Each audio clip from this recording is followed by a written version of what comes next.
اس کا چہرہ مجھے بانس پر ٹنگا ہوا نظر آیا۔ آ جاؤں کہ نہیں؟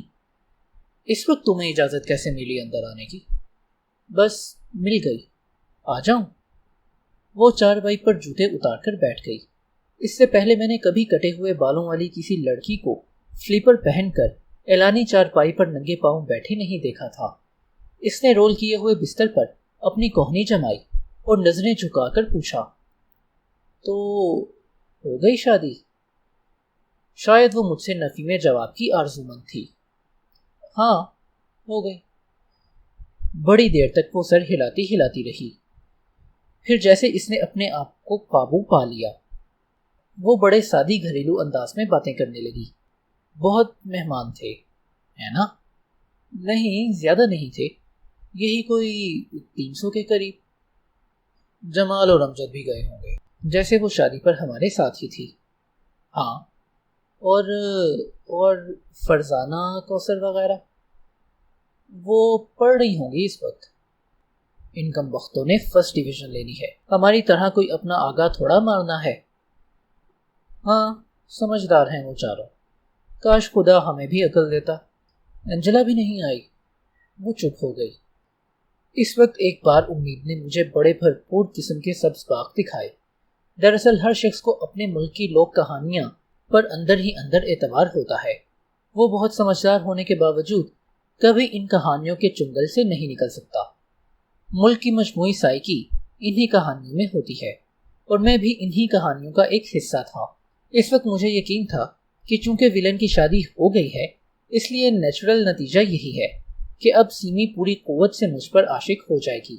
راستے کی چٹان کٹتے ہی اسے میرے سوا اور کچھ نظر نہیں آنا چاہیے، لیکن سیمی کچھ شوکیا گلابی گلاسز نہیں پہنتی تھی۔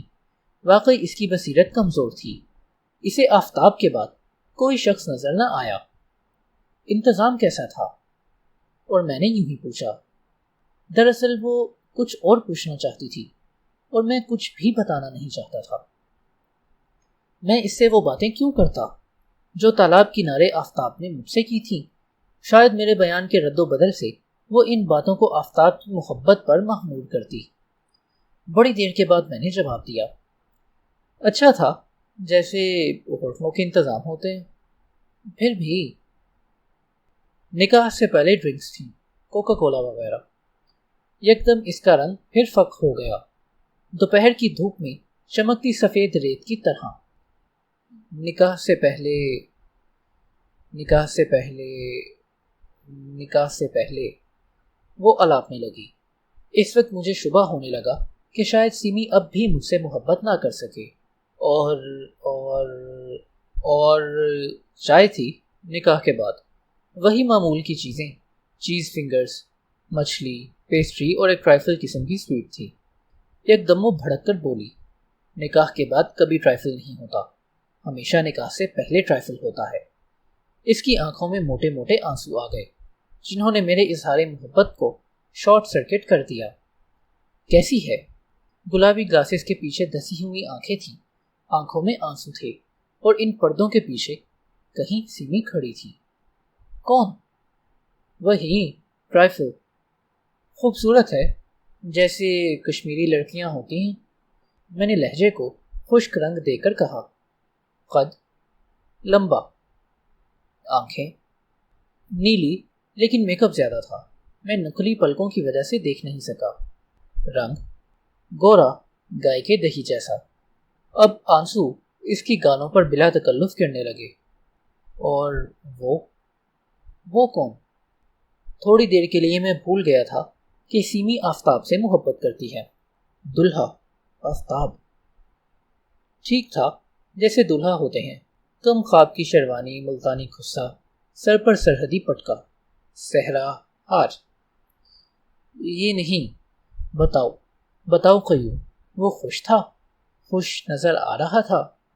اسے خوش ہونے کا کوئی حق نہیں پہنچتا۔ مجھ سے بچھڑنے پر کم از کم اسے خوش تو نہیں ہونا چاہیے۔ میں نے سیمی کی خوشنودی کے لیے کہا، نہیں بابا، تم سے کس نے کہا کہ وہ خوش تھا؟ مجھے تو وہ کچھ اداس نظر آیا۔ اس کے خیال کے ساتھ اتنی آسانی کے ساتھ مطابقت کرنے پر وہ خالص افسروں کی طرح بگڑ گئی۔ جھوٹ مت بولو، خوشی کوئی اس کے چہرے پر تھوڑی ہی ہوگی، وہ تو اس کے دل میں ہوگی۔ اندر، یہاں۔ شاید، میں نے شرمندگی کے ساتھ کہا۔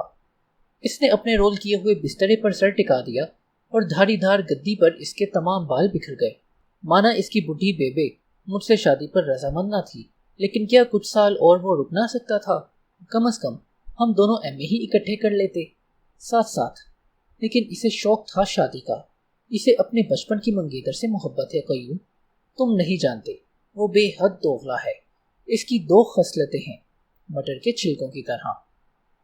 اس وقت میرا جی چاہا کہ اسے وہ ساری باتیں بتاؤں جو آفتاب نے سوئمنگ پول کے کنارے کی تھیں۔ تم جو وہاں گئے تھے تو کیا کھانے پینے گئے تھے؟ میں چپ رہا۔ لڑکیاں تارنے؟ اس نے پوچھا۔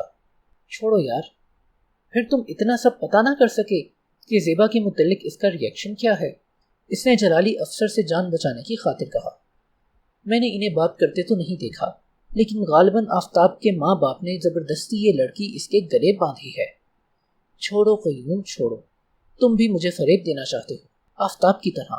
وہ الو کا پٹھا بھی چاہتا ہے کہ خود تو بڑے مزے کی خوشگوار شادی شدہ زندگی گزارے اور میں یہ یقین رکھوں کہ وہ دل ہی دل پر مجھ پر مرتا ہے، اس لیے ساری عمر میں شادی نہ کروں۔ امید نے پھر سر اٹھایا۔ نہیں، تمہیں شادی ضرور کرنی چاہیے، بلکہ جلد از جلد۔ مائی فٹ، شادی؟ میں لعنت بھیجتی ہوں شادی پر۔ میں تو امتحان نہیں دے سکی اس کے بغیر، میں شادی کیا کروں گی؟ میں نے آہستہ سے اس کے کندھے پر ہاتھ رکھا۔ سیمی کے جسم کو چھونا میرے لیے ہجر اسود کو چومنے سے کم نہ تھا۔ میرا رواں رواں رقت اور عقیدت سے بھر گیا۔ دیر تک میرا ہاتھ اس کے کندھے پر پڑا رہا۔ اس نے کوئی مزاحمت نہ کی۔ شاید وہ اس بات ہی سے آگاہ نہ تھی کہ میرا ہاتھ اس کے کندھے پر لرز رہا ہے۔ اس کے کندھے میں چاہے کوئی دل رہے، دل میں تم رہو گی سیمی۔ سیمی نے لمبی آہ بھری۔ اس کی ہنسلی کی ہڈی اور ابھر آئی۔ جانے دو قیوم، جانے دو۔ دل کی پوسٹ تو میں نے پنڈی جانے سے پہلے ہی خالی کر دی تھی۔ میرا بھی یہی خیال تھا کہ پوسٹ خالی ہو چکی ہے اور یہ موقع افسر کی میز پر اپنی عرضی رکھنے کا ہے۔ میں نے ہاتھ اس کے زانوں پر رکھا۔ وہ پہلے کی طرح بے دھیانی بیٹھی رہی۔ سنو سیمی، میں ایک دوست کی حیثیت سے تمہیں بتا رہا ہوں۔ آفتاب اس وقت 80% خوش ہے۔ 20% خوشی اسے رفتہ رفتہ مل جائے گی، کیونکہ وہ زیادہ شدید نہیں ہے۔ مسئلہ تمہارا ہے، تمہیں خوش رہنے کے لیے کوئی بندوبست کرنا چاہیے۔ وہ کسی قسم کے بندوبست کے لیے تیار نہ تھی۔ وہ اس قدر بے رحم نہیں ہو سکتا، وہ ایسا بے وفا نہیں ہے قیوم۔ ہم دونوں تو ایک دوسرے کے علاوہ کسی کے ساتھ خوشی نہیں رہ سکتے تھے، پھر یہ کیسے ہوا کہ وہ تو زیبا کو پا کر خوش ہو گیا اور میرے لیے خوشی ایک مسئلہ بن گئی؟ کیسے؟ تمہیں بھی اپنے لیے خوشی کی کوئی راہ تلاش کرنی ہوگی سیمی، پیچھے رہ جانے والوں کے لیے کوئی اور صورت نہیں ہوتی۔ وہ محبت کے ترازو میں برابر کا تلنا چاہتی تھی، اور دوسری طرف کے پلڑے میں مجھے ایسے کوئی بٹا رکھنا نہیں آتا تھا جس کی وجہ سے اس کا توازن ٹھیک ہو جاتا۔ اگر میں آفتاب کو خوش ظاہر کرتا تو وہ تنزل کی صورت میں بے قابو ہو جاتی۔ اگر میں اسے اداس ظاہر کرتا تو بے یقینی، نا امیدی اور شدید غم تلے دب کر آہیں بھرنے لگتی۔ محبت کا آرا اوپر تلے برابر اس کے تختے کاٹتا چلا جا رہا تھا۔ میں سوشیولوجی کے طالب علم کی طرح سوچنے لگا کہ جب انسان نے سوسائٹی کو تشکیل دیا ہوگا تو یہ ضرورت محسوس کی ہوگی کہ فرد علیحدہ علیحدہ مطمئن زندگی بسر نہیں کر سکتے۔ باہمی ہمدردی، میل جول اور ضروریات نے معاشرے کو جنم دیا ہوگا، لیکن رفتہ رفتہ سوسائٹی اتنی پیش در پیش ہو گئی کہ باہمی میل جول، ہمدردی اور ضرورت نے تہذیب کے جذباتی انتشار کا بنیادی پتھر رکھا۔ جس محبت کے تصور کے بغیر معاشرے کی تشکیل ممکن نہ تھی، شاید اسی محبت کو مبالغہ پسند انسان نے خدا ہی سمجھ لیا اور انسان دوستی کو انسانیت کی معراج ٹھہرایا۔ پھر یہی محبت جگہ جگہ نفرت، حقارت اور غصے سے زیادہ لوگوں کی زندگیاں سلب کرنے لگی۔ محبت کی خاطر قتل ہونے لگے، خودکشی وجود میں آئی، سوسائٹی اغوا سے، شنجون سے متعارف ہوئی۔ رفتہ رفتہ محبت کی سوسائٹی کا ایک بڑا روگ بن گئی۔ اس جن کو ناب کی بوتل میں بند رکھنا معاشرے کے لیے ممکن نہ رہا۔ اب محبت کے وجود یا عدم وجود پر ادب پیدا ہونے لگا، بچوں کی سائیکالوجی جنم لینے لگی، محبت کے حصول پر مقدمے ہونے لگے، ساس بن کر ماں ڈائن کا روپ اختیار کرنے لگی۔ معاشرے میں محبت کے خمیر کی وجہ سے کئی قسم کا ناگوار بیکٹیریا پیدا ہوا۔ نفرت کا سیدھا سادہ شیطانی روپ ہے۔ محبت سفید لباس میں ملبوس امرو عیار ہے، ہمیشہ دو راہوں پر لا کر کھڑا کر دیتی ہے۔ اس کی راہ پر ہر جگہ راستہ دکھانے کو صلیب کا نشان گڑا ہوتا ہے۔ محبتی جھمیلوں میں کبھی فیصلہ کن سزا نہیں ہوتی، ہمیشہ عمر قید ہوتی ہے۔ جس معاشرے نے محبت کو علم بنا کر آگے قدم رکھا، وہ اندر ہی اندر اس کے انتظار سے بری طرح متاثر بھی ہوتی چلی گئی۔ جائز و ناجائز محبت کے کچھ ٹریفک رولز بنائے گئے، لیکن ہائی سپیڈ معاشرے میں ایسے سپیڈ بریکر کسی کام کے نہیں ہوتے، کیونکہ محبت کا خمیر ہی ایسا ہے۔ زیادہ خمیر لگ جائے تو بھی سوسائٹی پھوٹ جاتی ہے، کم رہ جائے تو بھی پپڑی کی طرح تلخ جاتی ہے۔ شکست و ریخت، بدبختی اور سوختہ سامانی۔ آج تک سوسائٹی جرائم کی بے کنی پر اپنی تمام قوت استعمال کرتی رہی ہے۔ اس نے اندازہ نہیں لگایا کہ کتنے گھروں میں، کتنے مسلکوں میں سارا نقص ہی محبت سے پیدا ہوتا ہے۔ سوسائٹی کا بنیادی تضاد ہی ہے کہ ابھی تک وہ محبت کا علم اٹھائے ہوئے ہے، حالانکہ وہ اس کے ہاتھوں توفیق بھر تکلیف اٹھا چکی ہے۔ جب تک یہ جن دوبارہ بوتل میں بند نہیں ہو جاتا اور اس کے ٹریفک رولز مقرر نہیں ہوتے، تب تک شانتی ممکن نہیں، کیونکہ محبت کا مزاج ہوا کی طرح ہے، کہیں ٹکتا نہیں، اور معاشرے کو کسی ٹھوس چیز کی ضرورت ہے۔ محبت میں بیک وقت توڑنے اور جوڑنے کی صلاحیت ہے۔ سوسائٹی کا رنگ اسی کی بدولت نکھرتا ہے، اور اسی جذبے کی وجہ سے شدید کالک بھی منہ پر لگتی ہے۔ میں اور سمی اگر اب بھی ہم جماعت ہوتے تو محبت کے اسی پہلو پر کئی گھنٹے بحث کرتے رہتے۔ پھر وہ ابن خلدون، ڈرخائم، کامٹ اور مارکس کے نقطہ نظر کو پیش کر کے بحث کو بڑا آبجیکٹو اور خوبصورت بنا دیتی۔ ہم کسی نئی تھیوری کے سر پر پہنچ کر اپنے آپ کو بہت ذہین تصور کرنے پر مجبور ہو جاتے۔ ایسی بحثیں جو عام طور پر ہم کیفیٹیریا میں کرتے تھے، ہمیں ایک دوسرے سے کس قدر دور لے جایا کرتی تھیں، اور انہی کی وجہ سے ہم نے کتنے فاصلے طے کیے تھے۔ لیکن اس وقت وہ میری ہم جماعت نہ تھی، وہ مائی توبہ توبہ کی پتلی تھی۔ میرے گاؤں چندرا میں ایک پرانا بھٹا تھا۔ اینٹیں بنانے والے یہاں سے کبھی کے جا چکے تھے، لیکن جا بجا ٹوٹی اینٹوں کے چھٹے، لال گیروئے رنگ کی پکی مٹی اور گہری کھائیاں تھیں جن سے مٹی کھود کھود کر اینٹیں بنائی جاتی رہی ہوں گی۔ برسات میں ان کھائیوں میں برساتی پانی بہہ کر اکٹھا ہو جایا کرتا۔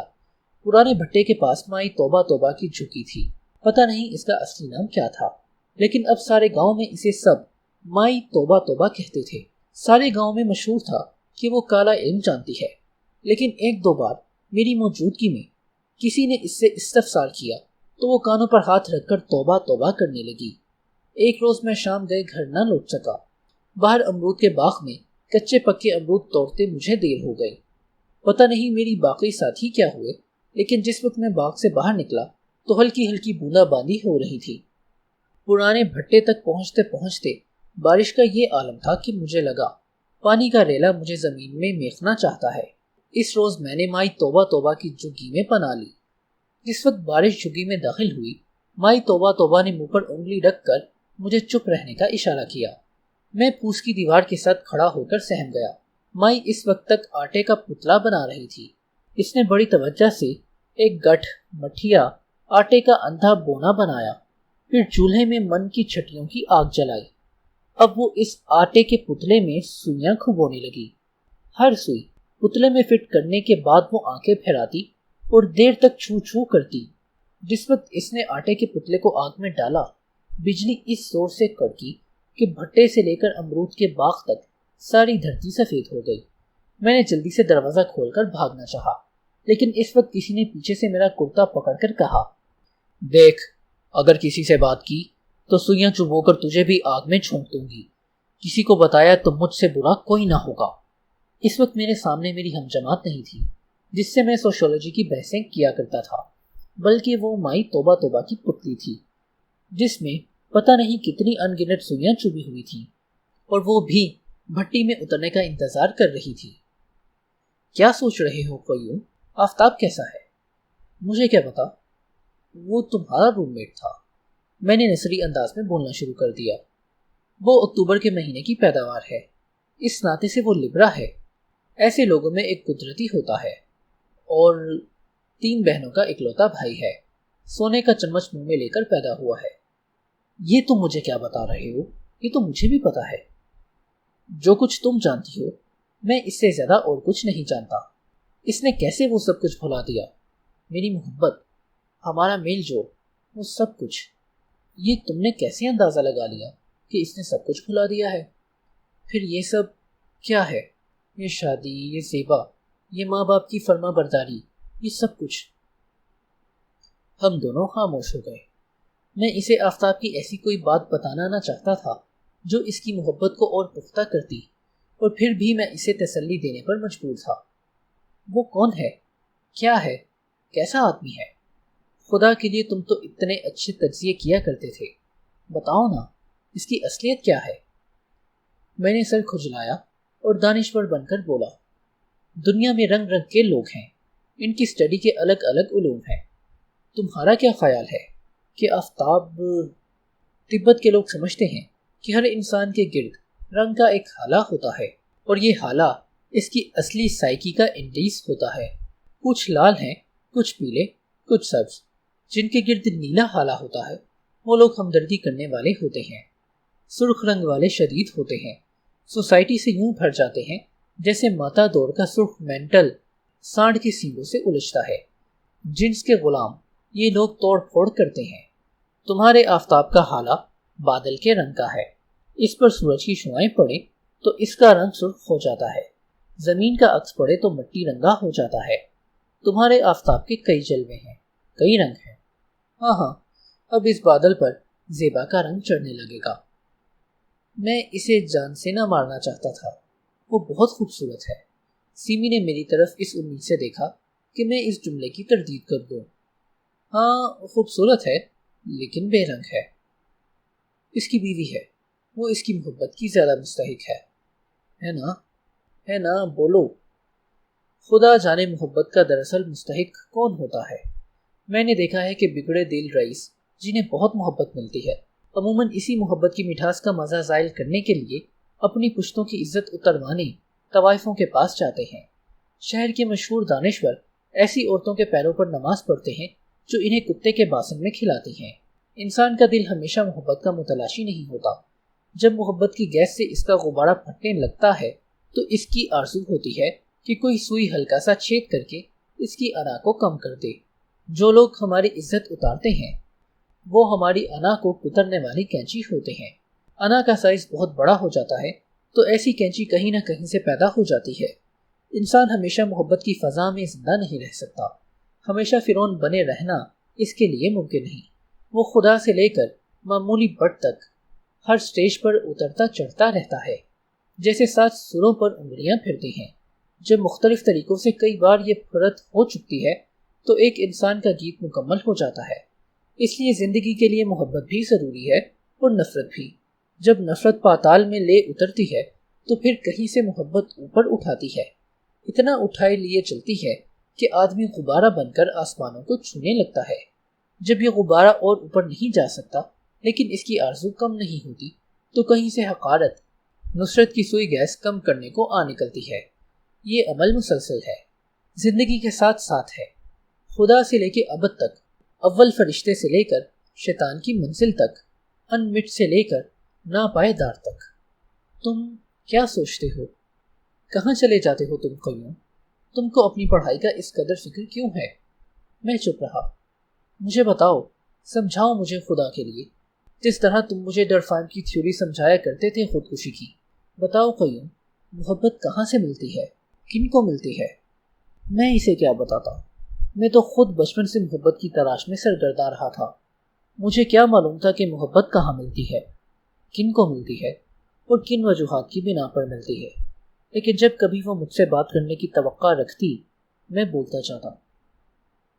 محبت کا تحفہ سیمی عموماً 2 قسم کے لوگوں کے لیے ہوتا ہے۔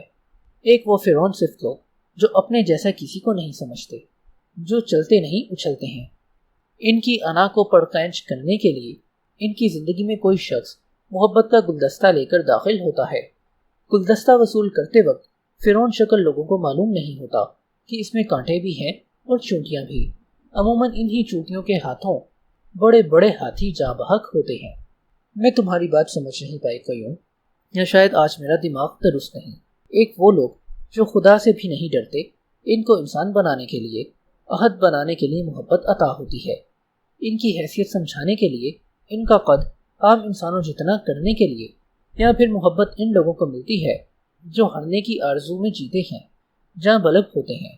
ان کے لیے محبت کا تریاق آتا ہے غیب سے۔ یکدم ان مردہ لاشوں میں زندگی کے آثار اجاگر ہوتے ہیں۔ وہ درختوں کو، پرندوں کو، چاند ستاروں کو اثر نو دیکھنا شروع کرتے ہیں۔ بچے کی حیرت کے ساتھ موسم ان پر اثر انداز ہوتے ہیں۔ ایک بار پھر کیا؟ سنو سیمی، سنو۔ محبت مارتی بھی ہے اور زندہ بھی کرتی ہے۔ ہنکارتی انا کو مارنے کے لیے بھی محبت کا زہر ہے، اور قریب المرگ زندگی کو زندہ کرنے کے لیے بھی محبت ہی کا تریاق ہے۔ اب وہ پھر گئی۔ تم سے بھی کچھ نہیں ہوگا، تم بھی ایویں ہی ہو، واہیات، صرف کچے کچے فلاسفروں، بالکل ڈاکٹر سہیل کی کاربن کاپی۔ تمہیں تسلی کیسے ہوگی؟ محبت سے، صرف محبت سے۔ میں ہنس دیا۔ اس میں ہنسی کی کیا بات ہے؟ میں نے دکھی سے کہا۔ تمہیں محبت نہیں چاہیے سیمی، تمہیں صرف آفتاب درکار ہے۔ سب کا یہی حال ہے، سب کو سب کی محبت چاہیے، لیکن صرف اس شخص کی جسے اس کا اپنا دل شدت سے چاہتا ہے۔ باقی سب محبتیں کیلے کا چھلکا ہیں، وافر، واہیات، غیر ضروری۔ ایون تم نے کبھی محبت کی ہو تو تمہیں پتا ہو آدمی کس کرب سے نکلتا ہے۔ تم کو تو ہر وقت پڑھائی کی پڑی رہتی ہے، اپنی تھیوریاں بنانے میں لگے رہتی ہو۔ پروفیسر سہیل کے ساتھ سوشلزم کی بحث کرنے میں وقت گزرتا ہے تمہارا۔ جاؤ جا کر مارکس پڑھو، اینگلز پر سر کھپاؤ۔ تم کو کیا پتا کہ ایک وقت انسان پر آتا ہے جب وہ خوب بھر کر کھانا کھانے کے باوجود خودکشی کر لیتا ہے۔ تم کو کیا پتا سب کچھ معاشرہ نہیں ہوتا، معاشیات سے انسان کی فلاح مکمل طور پر بندھی ہوئی نہیں ہے۔ تمہیں کیا پتا؟ مجھے پتا ہے، پتا ہے، میں چلایا۔ اس نے اپنا پرس اٹھایا، لکڑی کی ہیل والی جوتی تلاش کیے اور اٹھ گئی۔ تمہیں میری باتیں سننا ہوں گی، میں نے بھی محبت کی ہے کسی سے، شدت کے ساتھ۔ آج تمہیں میری طرف کی کہانی بھی سننا پڑے گی سیمی۔ سنوں گی قیوم، ضرور سنوں گی، لیکن آج نہیں۔ دیکھو آج میرا ذہنی توازن ٹھیک نہیں۔ میں نے اس کا ہاتھ پکڑ کر التجا کی۔ صرف ایک جملہ، آج نہیں قیوم۔ پتہ ہے آج ہی تو اس کی شادی ہوئی ہے، آج ہی تو لینڈ سلائڈ ہوا ہے زبردست قسم کا۔ وہ چپ چاپ باہر نکل گئی۔ صرف اس کا چھوٹا سا پھولدار رومال الانی چارپائی پر پڑا رہا۔ اسے میرے اظہار محبت میں کوئی دلچسپی نہیں تھی۔